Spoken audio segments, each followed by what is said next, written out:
Let's hit him hard. Nope. Alright. I missed. Whew. We still have the primary target left. That's... Okay. We have MML 30 risk and 3 light PPCs. So it's incredibly accurate and quite a serious threat. There's also a chance that we absolutely do some work on the Arctic Cheetah if we decide to focus it. But in doing so, we line up for stray shots, so I'm actually going to reserve with the Locust. Reserving action. We're going to let the Caputo take a turn. Alright. Good to go. And then the Bushwhacker. I mean, the Bushwhacker is actually the best person to start attacking the Uziel, but it's going to take multiple rounds to take him down. So... I'm actually thinking of doing a move and shoot here. We have less evasion, but we have vigilance available. So we're in cover, not brace. That would have been really bad. We have vigilance. So we're taking 40% less damage. We still have 4 evasion. We're still in the forest, so that's a total of 6 difficulty to hit us. And we get a very nice shot on the Arctic Cheetah. So... here goes nothing. He's stressed. Okay. That makes it harder for him to hit us and easier for us to hit him. But he's about to take a turn. We do get one more activation before he goes. Yep. Actually... yeah.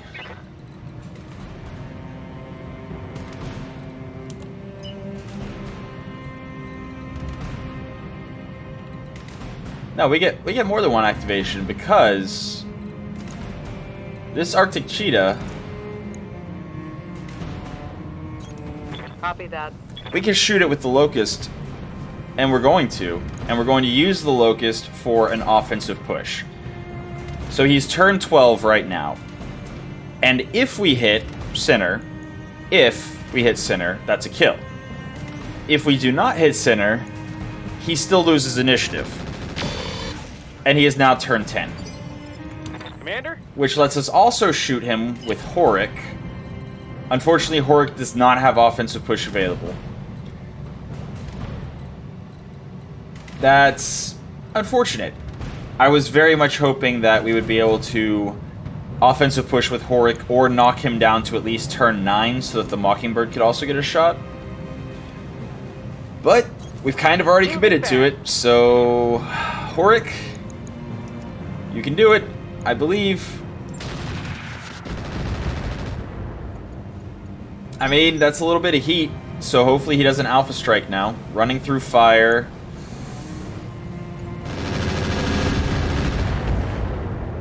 Did not fire his energy weapons. Okay. Internal structure damage. We took some damage. It looks like on the Hornet. Yep. But it's fine. A, because it's the Hornet, and B, because he didn't fire his massive energy barrage, which is the scariest part. Yeah, I think I just, at this point, focus on evasion with the Mockingbird, because we do not want the primary target to, you know, just kill us. And this does shoot past our Bushwhacker, so that's less than ideal. Minimum distance? Weird. I don't know why it showed minimum distance there. We were clearly not. Or we could move and have a higher hit chance. 47.3 versus 40.8. Yeah, now let's move for the highest hit chance possible. Even though we're shooting past our Bushwhacker, if we hit Bushwhacker, it should be a side hit. I'll try. And, you know, hopefully we don't. But we're definitely going to offensive push again, I think. And by using offensive push now, since he's already acted this round, so what offensive push is now doing, whenever it reduces his initiative, instead of it being for this round, it's now going to reduce his initiative for the next round. Which means, hopefully, he will not be able to high roll. And again, it gives us a chance to hit Sinner. And there we go, he punched out. There is so much good stuff on the board now.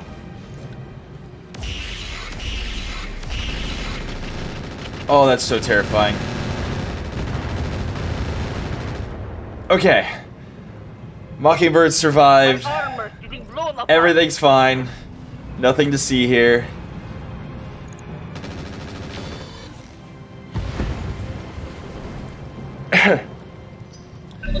So that's the Copperhead down.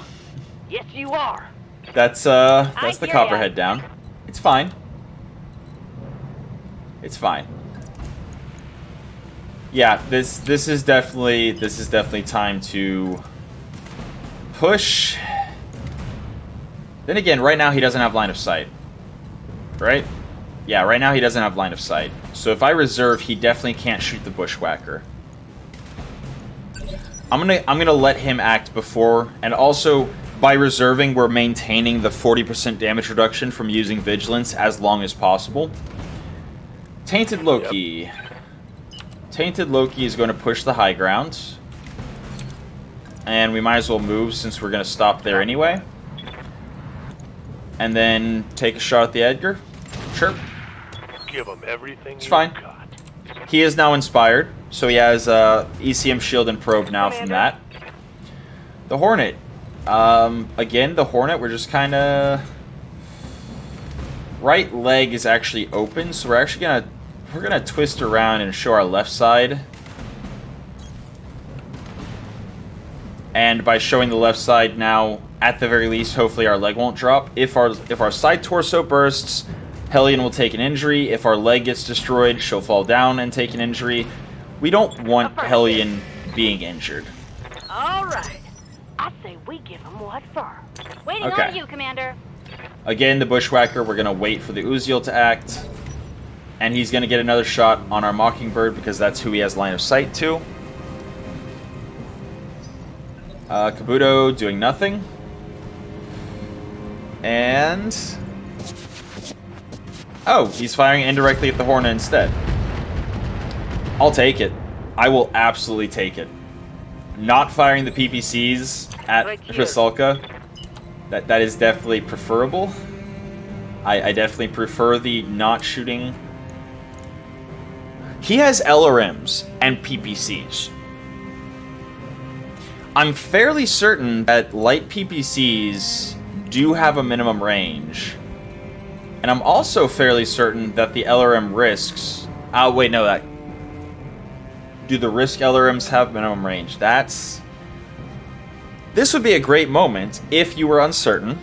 Now that you knew what the Uziel was carrying, you could pull up the Roguetech wiki and look up light PPC or risk MML to see what exactly their minimum range, maximum range, etc. was. But I'm just going to go for it. If it does have minimum range, then yeah, we're going to absolutely be within the minimum range. If it doesn't, then we're probably going to have a dead Mockingbird. Target damage, Commander. Also, worth noting on assassination missions, if you start damaging the primary target, they potentially will start running away. The odds of them trying to evac out is based partially on how much damage they've taken and partially on how many reinforcements they have left. So if you kill every other enemy on the board, it takes less damage for them to decide to try to evacuate out. What do you need? Versus in this situation where, man, those hit chances are pretty bad, but I also, you know, want my Locust to have as much evasion as possible. Especially if minimum range is applicable, because he's not going to shoot at somebody in minimum range when he can shoot at somebody who is not in minimum range and is in optimal range, like the Locust. Negative damage. So we have our two big high evasion units right up there. The J. Edgar, as long as he doesn't get close enough to shoot machine guns into our back, we're fine. And, yeah, the Kabuto is still somehow there and not dead. Wasp is just a medium laser. I'm not worried about him. So we are now going to swing around the corner. And, yeah. Affirmative. Absolutely going to offensive push. I believe Uziels all have XL engines. So that means if we destroy side torso with 140 damage, then he's less likely, or, you know, it'll be still a kill if he has an XL engine versus 175 center torso. But we're actually shooting him from the front, which means our offensive push accuracy and our chance to hit that particular side torso would be kind of garbage. So no, actually, just gonna shoot and kind of hope that we have initiative on him. And we do not. Reporting. Alright. Well, the Hornet's gonna continue doing Hornet things. And by that I mean trying to draw fire and hopefully not die. Would I prefer to show... You know, I think I'm just gonna face him at this point. And shoot the Kabuto. Although I'm gonna move and shoot. I am running hot. In part because I'm taking heat damage, but in part also because this is not a well-cooled, well-designed mech. But I think I'm gonna go up the hill a little bit. And... Man. Actually... Yeah. I'm going to... I'm gonna move and brace and put my left side towards the enemies in an effort to hopefully draw some fire away from the targets that actually matter and take a cooldown turn. It's getting pretty hot in this cockpit here. Because just because of the heat damage we took and the fire that we were running through, we're already over our red line without shooting anything. Well, that'll help with our heat. No more small laser. So, Yep. the play here, if we had it, would be absolutely to offensive push. But since we don't have it, I'm gonna hold. If I was absolutely certain that the Uziel had a minimum range, I would run up on him so fast. But I'm not certain. The Mockingbird going down would be bad. The Locust going down... And also the Locust can get melee attacked. The Mockingbird cannot. So no, I'm going to give him a turn before Rusalka acts. Orders. Ooh, Tainted Loki. Can't get a shot. He actually has enough to go offensive push, so... That would have been nice. And we can actually make it into the woods without running through the fire. But since the hex next to these woods is on fire, these woods will be on fire next turn. So definitely want to stay out of the woods. Definitely want to get in position. Right, full speed. To hopefully take a shot.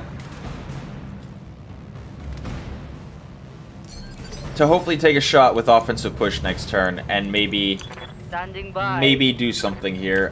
We also do not have offensive push available on Rusalka, but we can get elevation. We can get 12. We can get 12 evasion and elevation, and shoot him in the back with a pretty good hit chance. Yeah. One of the downsides to the Mockingbird compared to the tanks is that it does have to be facing the enemy, so that means the crew compartment, the cockpit, is absolutely facing the Uziel. Target locked. An enemy's rear. Ooh, 3 hits. Not terrible. He's unsettled. Okay. So his chance to hit us is going to be the same as, or actually probably lower than what we had with 13 evasion. Ow. Not ideal. So that's Inferno ammo. That's also damage on our Bushwhacker. But that also means that he is taking the Bushwhacker as his target, which is nice. Okay. It looks like our best is going to be 6 evasion. And if we're only able to get 6 evasion anyway, we might as well shoot him in the side. I'll do what I can. And get in position to next turn, hopefully get into the forest. Copy that.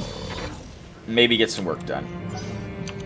I'm just trying to tear through them as fast as possible. With, you know, limited success. Wasp shooting at the Chaucer. Alright. Now, I believe that's the first damage that our Bushwhacker has taken. So if all we take is some, you know, some 1 damage increments from the Swarm and Inferno ammo, as well as, you know, the 30 damage the one time, our repair will not be too terrible. I do want to shoot him from the side, but I don't want to shoot past my Locust. So I think what I'm actually going to do is...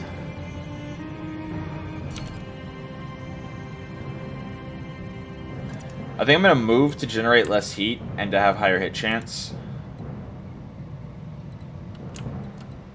I'm going to move away from the others being able to shoot at me, hopefully.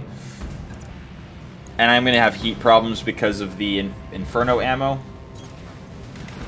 Which means I'm not shooting my large laser.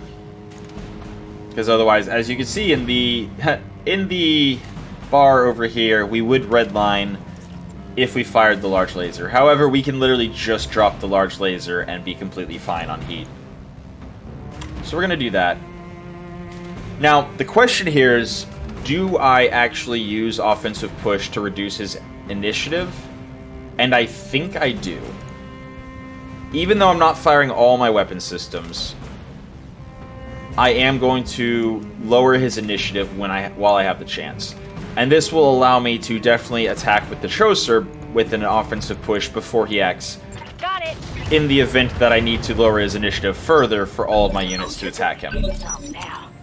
Yes, All right. you are. So, he has 7 initiative, which means all of our units except for the Bushwhacker are able to act first. Why is the Bushwhacker at turn 4? What? 5 hesitation. That would be why. Yep. Alright. So Hellion, in the Hornet. Yeah, I think I literally just leave the Hornet where it is. Its goal right now is to soak some damage and then probably punch out. In part because this Kabuto and J. Edgar probably able to kill it. Just hoping that Hellion doesn't die, and if we scrap the mech, we scrap the mech. Then again, can I get more than 2 evasion? I can get 3 and cover. Which is just 1 more evasion than what I have right now. Ooh, actually, I can get 3 and cover and go Vigilance. So now I have 40% damage reduction. I have 40% damage reduction instead of 20%. I have 1 extra evasion, and I can shoot the Kabuto with my large laser. If I shut down, I lose all of my evasion, they get called shots, and I lose the 20% damage reduction from guarded. If I don't shoot, I definitely don't shut down, which means I'm going to pass on the shot. Because this is a defensive move, I'm trying to soak damage with the Hornet. Yeah?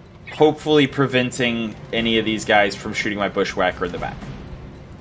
Now then. We have so far focused primarily the left side. Which means I actually don't really care about hitting him in the right side. So... that's unfortunate. Now, obviously, if I could hit him in the back, that would be nice. But his right side is completely fresh, or just about completely fresh. So I'd actually rather shoot him in the front.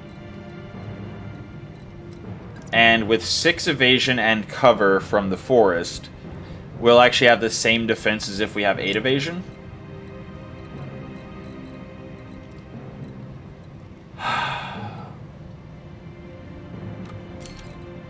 Yeah, I think I move for 6. This also gives the enemies behind us a target other than the bushwhacker, and our machine guns are down anyway. Let's move. So this isn't going to be the most impactful Alpha Strike anyway. Firing. Especially if it misses completely. I probably arguably would have been better off since I didn't have the machine guns available to just, Waiting for you know, orders. brace. Once again, we do not have a shot on the side that matters. We also don't really have much of a hit chance. But we do have offensive push, which can potentially lower his initiative below the bushwhackers. And it gives us a chance to focus specifically on the arms. Now, whenever you're shooting somebody from the front, obviously the center torso is the thing you're going to have the easiest time hitting. But as you shift over, so by aiming at the side torso, we are more likely to hit the left arm attached to that side torso than if we shoot center torso. You can see if we shoot center torso, we have a 4.5% chance to hit either arm, whereas it's still a 4.7% chance to hit right arm if we're aiming at left torso, but it's now a 9.4 to hit left arm. And if we aim at the left arm, then it's more likely to hit left torso, etc. So we are going to focus the side that we already damaged. Actually, hold on. Yeah, no, there's no way we take leg. So we're just going to try to shred through side torso armor. Roger that. And also lower his initiative down to initiative 1. Adjusting targeting. So even though we missed our shot with the AC-10, which would have been a very impactful shot, it does lower his initiative enough that now the bushwhacker, as well as the Mockingbird, will definitely be able to reposition and shoot him. Hopefully killing him. Also, did they not shoot the Hornet? Really? Right here. Huh. Okay. I mean, we're kind of in a tricky spot here. We can either shoot him from the back again, at which point we would have to stand and shoot because of minimum distance, or we give up on the back damage we did and just start shooting him in the side. I mean, I guess I could fly down right above him and potentially stray shot my VTOL. Nah. I'm just gonna shoot him in the side. Can I get 12 evasion and shoot him in the side? That would be really cool. Maybe? No? No? Alright, well. Then 11 and better hit chance.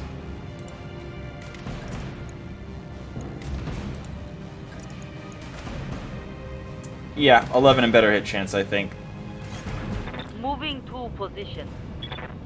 Again, the chance here is that we might be able to hit leg. And if he goes down, then cool. If he just loses a weapon, then cool. Like, What can I do for you? we just need to do whatever we can against this guy. And this does break line of sight with the enemies behind us, but then we're shooting uphill. And he's shooting downhill.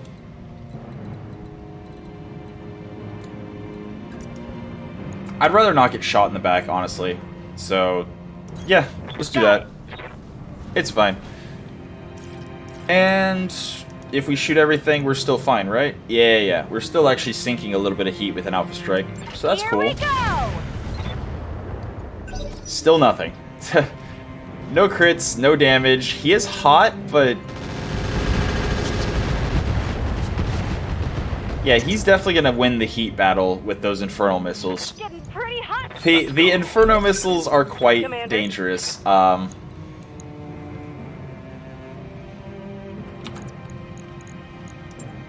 melee of 40% to be knocked unsteady. If we shoot, we're overheating. If we punch, we have a 16% chance to hit.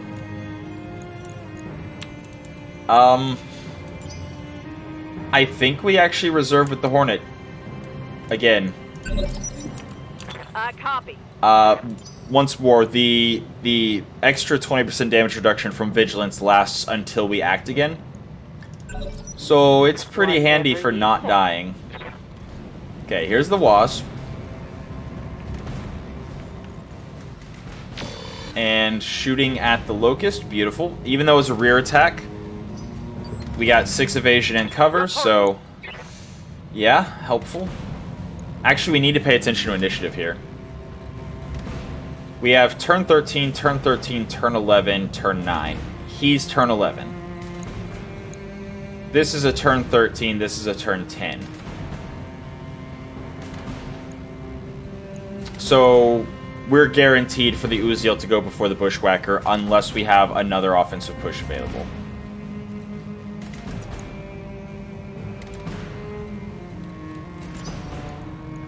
So yeah, might as well reserve with Hellion.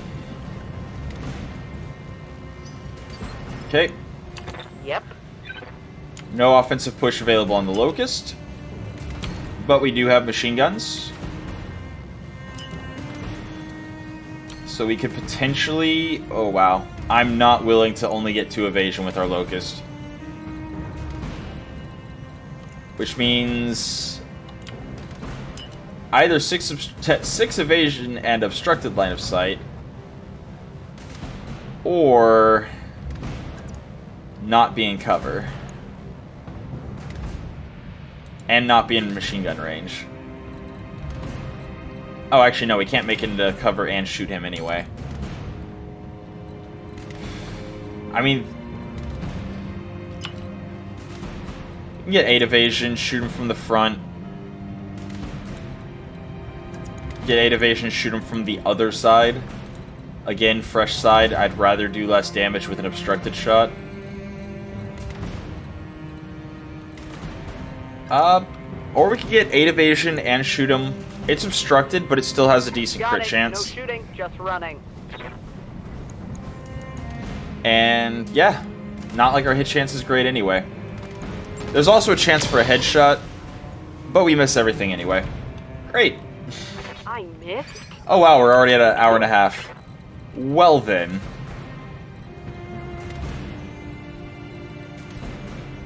But we do have the Chaucer. The Chaucer still has plenty of armor on the front, so I'm not worried about losing Tainted Loki yet. But he also has, most importantly, offensive push. And at this point, actually... nah, just side torso. Copy that. Okay. -6 initiative. Damn it. Beautiful. Good to That's the important part.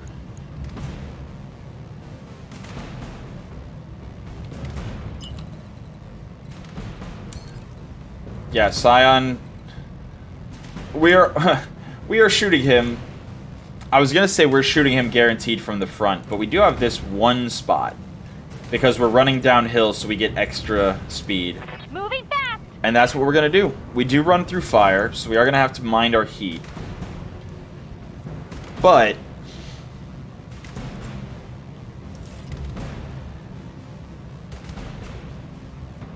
the odds of us killing insanely low. So yeah. Roger that. Firing on target. Nope, we did not get work Commander. done. That's unfortunate.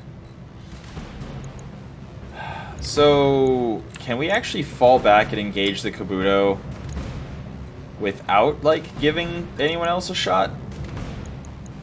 Well, the J-Edgar's mostly machine guns, so yeah. That definitely keeps us safe from the machine guns for, like, 1 extra round. Lock in target. And we're not overheating, so we might as well. Just kind of trying to keep their attention as much as possible. But this is a great example of how an assassination mission can go kind of bad. We have only lost the 1 unit so far, but this Uziel, every turn he fires, Yes, the second he Commander. decides to stop using... The second he decides to stop using his incendiary ammo, his Inferno missiles, and start doing actual damage with them, like, it's pretty dangerous. Not even gonna pretend it's not. I mean, I can panic him more by shooting him in the back. And that gives me the best hit chance possible, but most importantly, it ignores his cover. Targeting rear armor.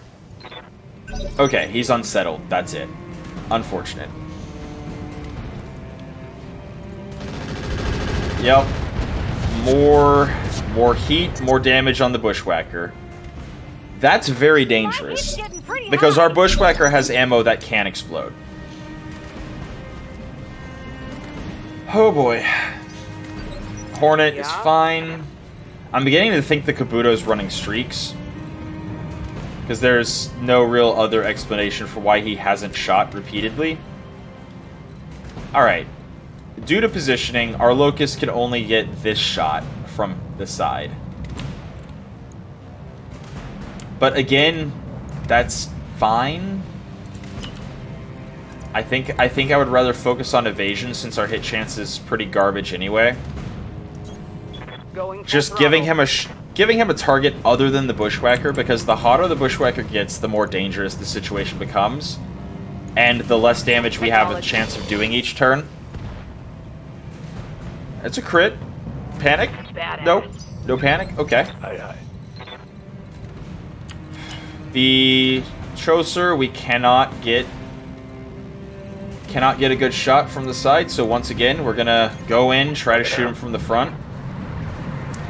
Just doing whatever we can to try to panic him at this point, because the side shots that might get kills are not coming for us. Like, we just are not getting... Let her rip.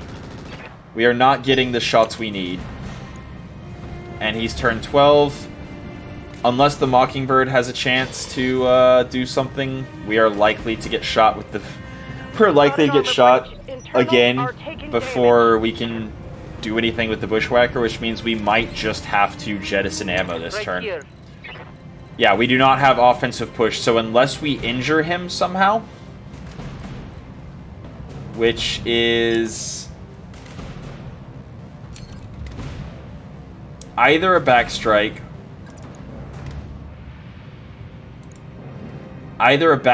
getting work done,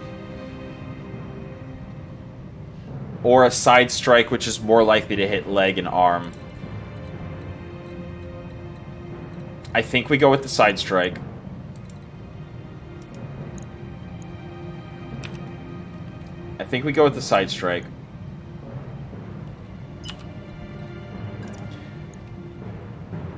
Still have a respectable hit chance. It gives him another target to directly shoot at that might not kill or, might not cause ammo explosion in the Bushwhacker. Roger that. And there's a chance we destroy arm. Okay, there's a light PPC down. He is stressed. But does he shoot Bushwhacker? No. Beautiful. He's taking the Chaucer as his target. Okay. We should be able to drop the heat on the Bushwhacker. Waiting for orders. Actually, stand and shoot with an indirect fire shot might actually be kind of okay. But then again, that's an awful hit chance. Indirect fire is always a terrible hit chance. So we either fire obstructed, which does reduce damage, but still might get work done.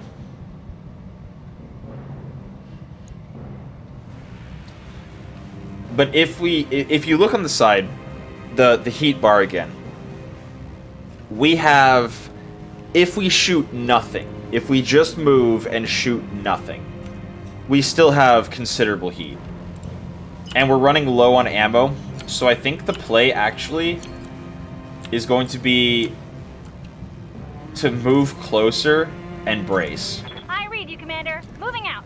So, we only have one evasion. We have 20% damage reduction. We got problems. That's what I'm saying. I'm saying we got problems.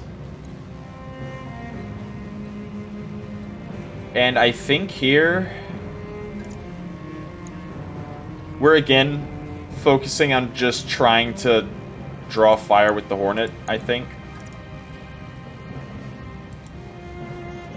And if we get backstruck, we actually have more armor left than on the left side.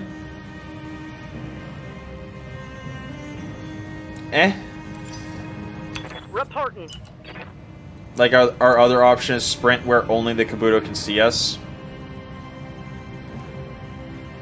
But that, again, draws more fire towards the people that are dealing with the primary target. So no, I think the I think the play is actually move and brace. And we're going to move into the forest, so that we have 5 difficulty to hit the Hornet. We have 20% damage reduction from the forest, another 20% from bracing. And we don't have to worry about the Hornet messing up anything. Now then, Locust. We can get a side strike. We can get a side strike with obstructed line of sight, but 8 evasion.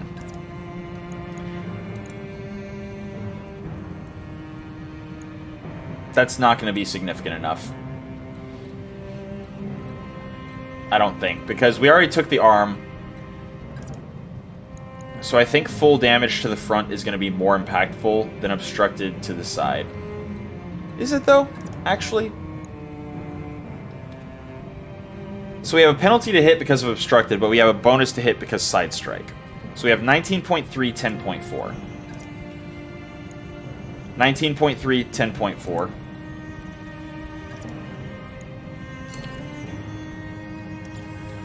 Although, actually, his right side is getting a little bit slim. What do you need? So maybe we do, actually. You know what? I'm going to hold. I'm going to wait with the Locust. Because I don't think the 2 medium lasers and machine guns are going to do much I hear ya. with our current positioning options. However, the Bushwhacker, now that we took a cooldown turn, if we can just get unobstructed. Right there. That's what I'm looking for. Got it. Here we go. Here's our chance to finish the fight. Fire. Huh? Okay. MML5 crit. You'll He is take it panicked. All out of AC-10 ordnance. He's panicked. He's almost unsteady. Legs almost destroyed. Now is the point.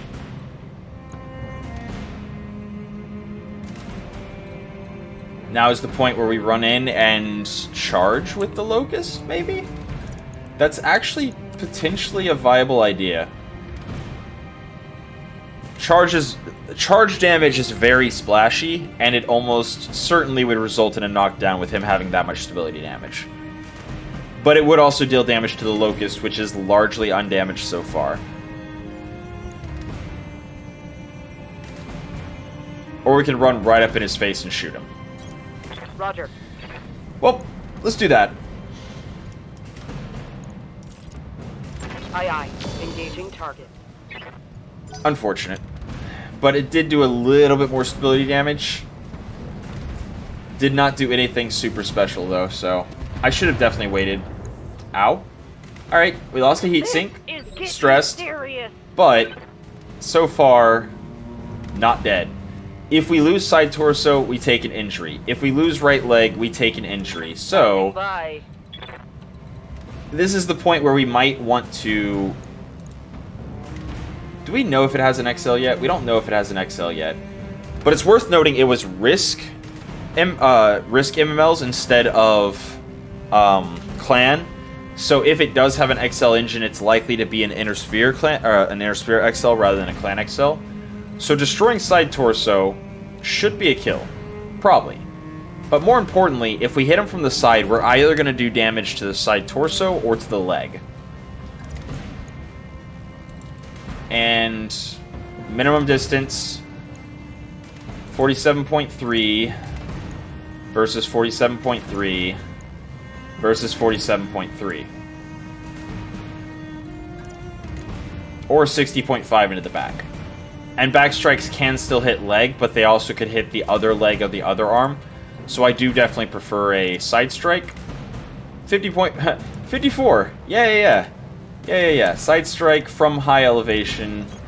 We'll do that. We are shooting directly at our Locust. So again, I definitely should have waited to go with the Locust. Do I offensive push here? I don't think I do, because that only gives the Shoster a turn. before he acts. Everyone else has already acted, so no, we're going to save the offensive push. Copy. Engine crit.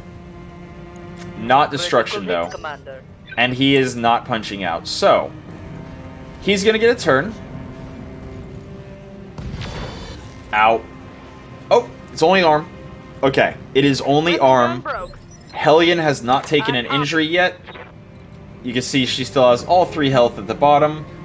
If she takes 2 damage to side torso, or 18 damage to right leg, or 24 damage to left leg, so basically if she gets hit by a medium laser or anything else bigger, she will, at the very least, take an injury or fall down and take an injury. So we're going to punch her out. Ejecting. Again, the Hornet was just there to soak damage. It did its job wonderfully, and now the machine guns... Bushwhacker actually dodging shots, for the most My part. heat's getting pretty high. The PBCs missed, and most of the missiles missed, so that's Receiving. fine. Also, the Shoster now has a chance to get an unobstructed shot that does not risk hitting the Locust. So yeah, we're going to do that. And we're also going to present the Shoster as a target to all the people on the other flank. Mostly to protect the VTOL. Okay. It's fine. Shoster, last shot of the AC-10 is spent, but he is panicked, so that's I'm cool. here.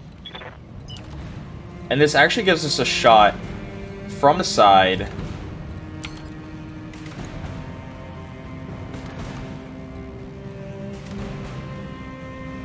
So the medium lasers are actually center torso. Oh hey, we have perfect everything. Alright, so he has ammo in his left torso. And he has a standard Innosphere XL engine. So yeah, we are going to just shoot him from the side. If we manage to do 11 damage to the side torso, or 16 damage to the leg, either way, he's in bad shape. Confirmed. Either way, he's probably going to either die or punch out. Like, the XL engine's going to pop, or he's going to eject out. There we go. Target eliminated. Where's our evac point? So we destroyed side torso, so the XL engine got destroyed. So did the clan ammo on that the MMLs were running. But where's our evac point? Oh, way over there. We actually might want to do that. So we are going to have to get shot at by the enemies that are left, which is a medium laser, a Streak SRM-4, and way, way over here is the J. Edgar with machine guns and a medium laser diverse optics. For orders. So we might take extra damage doing this, Roger but that. in doing so, we're going to have less of that junk on the table. Which means our salvage, randomly distributed Commander? salvage, will be better. Just objectively, period, better. Yeah, we're absolutely just Double going to... time. We're going to withdraw. We will get less pay because we won't have the bonus pay from destroying all of the reinforcements. You can see destroy the escorts is not completed, and destroy the reinforcements is not completed. Both of which would be flat payouts, which are Yes, more Commander. beneficial the less salvage you negotiated for. Or is more, yeah, it's more beneficial the less C-bills you negotiated for. But I think that's fine. We are, again, before we started this mission, we are in great shape as far as C-bills go for the next financial report. Oh. Huh. Going full throttle. That's unfortunate. It looks like the Locust was not able to make it down the ridgeway I thought it would. Right here. On the bright side, he is very, very fast. Our little Locust is the Locust that Roger could. that. So, should be able to catch up to the Bushwhacker, I think, before the Bushwhacker even makes it to the evac Good to point. But if we have to overshoot, actually, that gives us an excuse to just move and brace. Got it. So, move, brace, cooldown turn, Go. it's fine. Tainted Loki, we're going to run around with Tainted Loki over here. Hopefully drawing fire from everyone else. 7 evasion, facing them so they don't get bonus accuracy for shooting us in the side or rear. And also, hopefully, the shots go to the front where the Shoster has taken almost no damage. So now it's just a matter of mitigating damage as we run. And yeah, I'm aware that the recording time is at 1:38. Hour and 38 minutes. So, future me has probably frustratingly, or, you know, with frustration, split this already into 2 episodes. Mess him up. Mess him up good. And then probably, you know, also going to split it into another another 3rd episode, because the salvage table is interesting, and we're going to be talking about a lot of that. So, Mockingbird, literally at this point, we just don't want to get hit by anything. And hopefully getting out without taking much damage on our mechs. We could potentially also directly withdraw by just destroying the last of the enemies. Waiting for orders. So I'm more or less opting to take extra damage. Affirmative. Actually, not if we don't give them direct line of sight. As long as only vehicles take damage, we're not actually increasing our repair time or cost any. We are going to then, with the Chaucer, Kabuto has streaks, is able to hit. Ah, that's unfortunate. Yeah, we put our back to the enemies with the Locust. I wasn't expecting them to hit at extreme range like that, so that was absolutely a mistake. That very much makes those machine guns even scarier. Yeah. And that was the last enemy activation. Cool. So now we can just chill and go into the evac point and have a good time doing it. So I'm going to cut now. Next episode, we're definitely going to be doing whatever, but I'm sure future me has already used this to add in once already. So for now, that's been your episode of Roguetech for the day. I hope you enjoyed it, and until next time, have a good one. And now we're going to immediately pull out, get gone, Right, Commander. and start looking at the salvage screen.